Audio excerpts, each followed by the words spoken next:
Oke, baiklah teman-teman ya. Ini lahan 1 hektar kita sekarang mulai sedikit ya buahnya ya.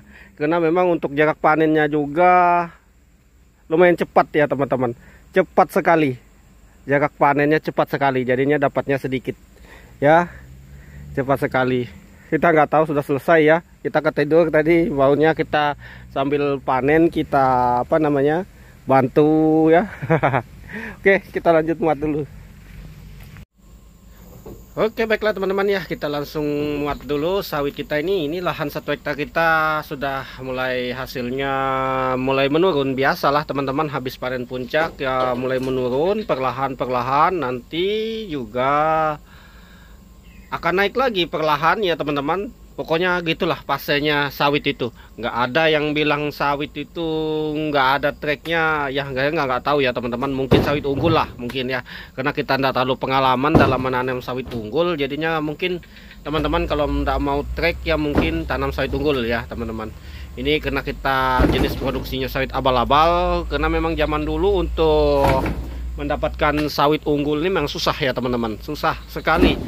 Baru sekarang lah ada outlet-outlet atau toko-toko pertanian juga menggunakan lewat kelompok tani yang menyediakan bibit unggul, dan pembibitan juga banyak sekarang menyediakan bibit unggul ya teman-teman. Kalau saya kemarin beli bibit unggul cuma lewat kecambahnya, makanya kita akan coba ya teman-teman ya untuk penanaman sawit unggul untuk tahun ini ya teman-teman. Kita akan coba.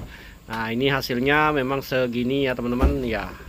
Segini sudah cukup lumayan bagus ya teman-teman, walaupun tapi kita diimbangi dengan harga ya teman-teman, karena harga ini mulai naik ya, mulai menganjak ke harga 2000 ya. Santai saja, itu sudah seperti lingkaran hitam sudah teman-teman, seperti roda itu ya berputar. Ada waktunya banyak, waktunya sedikit. Yang penting kita itu rasa syukur ya teman-teman. Semuanya kalau kita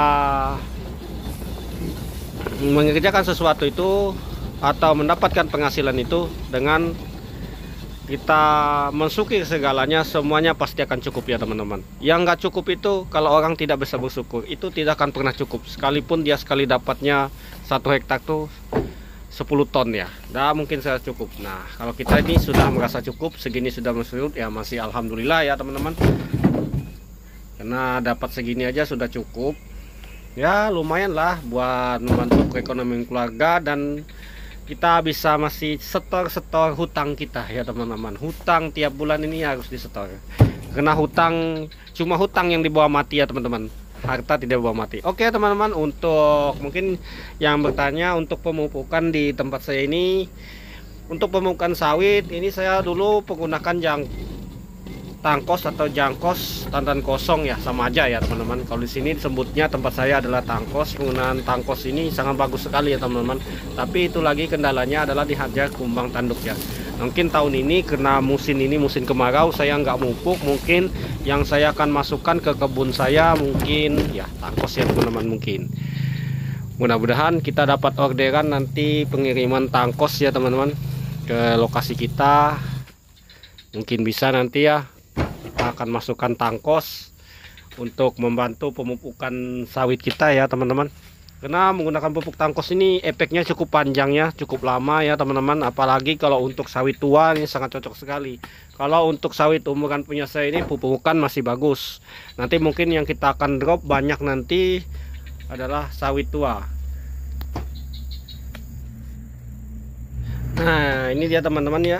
Untuk pemupukan kita kemarin menggunakan urea dan Ponska ya, 5 kg per tahun. Kita tiap per tahun aja. Mungkin tahun ini kita nggak bisa memupuk ya teman-teman, karena ini terkena musim kemarau. Kita mau nyemprot aja lokasi kita ini aja, kita masih pikir-pikir ya teman-teman. Kenapa? Memang untuk bukan dikendala di air ya teman-teman, karena menuju ke musim kemarau ini ya teman-teman, kita terasa istilahnya apa ya, ragu-ragu untuk memberikan pupuk ya teman-teman. Pupuk lagi, maaf ya teman-teman, memberikan penyemprotan ke sawit ini, karena nanti untuk menjaga kelembapan tanah ya teman-teman. Karena kalau misalkan ditutup gulma seperti punya saya ini ya teman-teman, jadinya untuk penyerapan air atau penguapan air itu ya masih lumayan bagus ya teman-teman. Nanti mungkin kita akan penyemprotan, tapi mungkin di daerah rawa nanti posisi rawa kita akan semprot, karena rawa tidak terlalu ngepek dengan kemarau, karena airnya masih ya terkontrol dan terjaga lah teman-teman. Dan nanti yang paling duluan lambat trek itu biasanya di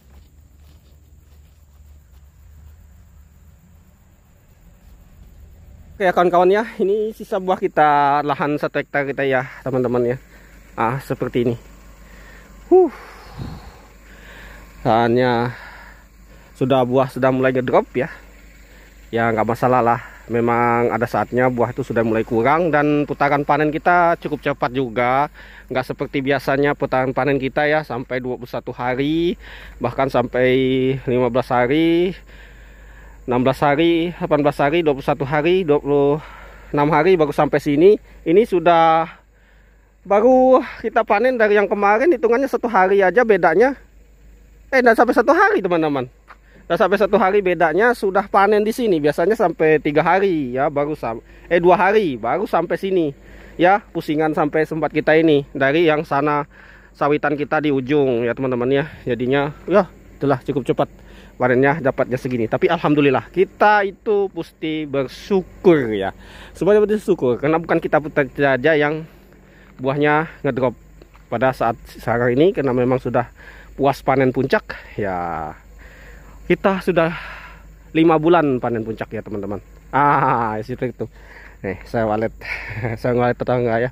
Oke, kita lanjut ke pabrik ya.